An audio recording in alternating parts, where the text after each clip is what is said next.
Welcome back to the Adobe Commerce Cloud series. Today, let's dive into the world of static content deployment. We will explore what it is, why it is important, and why it plays a significant role in the whole deployment process. If you are familiar with Adobe Commerce or Magento, you've likely encountered the setup static content deploy command multiple times. This command is crucial for creating static files such as JS scripts, CSS files, themes, locales, images, and so on. It compiles them from source files into the pub-static directory, which ensures that static files from various themes, modules, and directories are easily accessible and can be cached. But as a result, depending on how much content needs to be generated, the overall performance might be affected. Additionally, when you make changes to JavaScript or CSS files, Magento or Adobe Commerce needs to compile and merge these changes to make them available on the website. While you can generate static content on demand in the development mode, all static files must be pre-generated and ready to serve in a production environment. But you might ask why? Because we aim to ensure a smooth user experience by minimizing the extra load time for visitors on non-cached pages. So it is essential to have static files prepared to deliver top-notch performance. That's why it is so important to configure Adobe Commerce Cloud, firstly, to ensure fast deployment process, and secondly, to minimize the time your website is in maintenance mode, preventing customers from accessing and placing orders. Alright, we've covered significance of the process, and now let's talk about how to optimize it. So within Adobe Commerce Cloud, there are three deployment strategies: during the build phase, deploy phase, and on demand. In previous videos, you may have noticed that static content deployment occurs in both build and deploy scenarios. This allows us to manage when static content deployment occurs by adjusting the Adobe Commerce Cloud variables. So by default, Adobe Commerce Cloud conducts static content deployment during the deploy phase, which means it happens when maintenance mode is activated, leading to extended website downtime. In a project beginnings with fewer layouts, locales, and files, this may go unnoticed.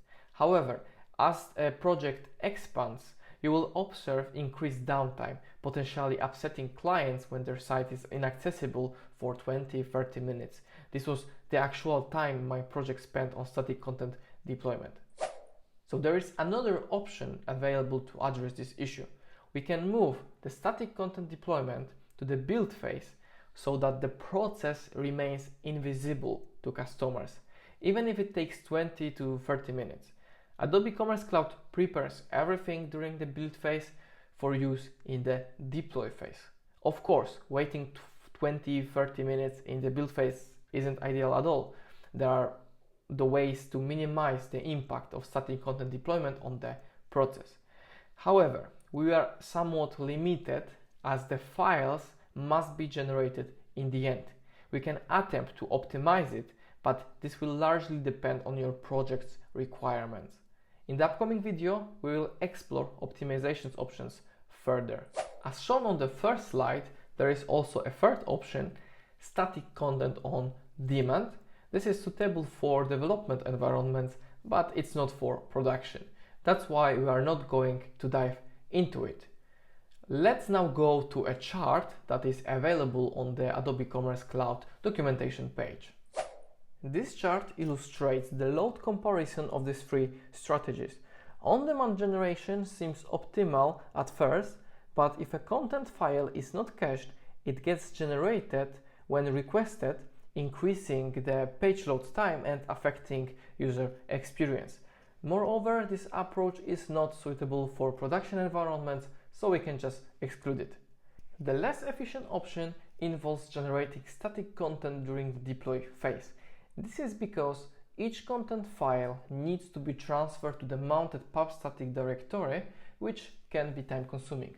That's why the time spent on static content deployment is longer compared to other methods, leading to increased downtime. Therefore, the best solution here is to actually switch to the build phase strategy, decreasing the overall time spent on the generation, but also decreasing the overall downtime of a website. Additionally, in the columns next to the deploy and the build strategies, we can find the option to skip HTML minification. This is one of the ways to optimize the deployment process, although like we can see the difference in performance is minimal. Nevertheless, we will talk about it in the next video. As we can see, there are not a lot of options to choose. Based on the information we collected, the most optimal solution would be to configure static content deployment on the build phase. Fortunately, we can use some other techniques to impact the performance of the deployment process, but we will learn about them in the upcoming video. So that was a lot of theory, but it is so crucial to understand the pros and cons of each strategy and overall understanding of the process. So stay tuned, thank you for watching, and see you in the next video.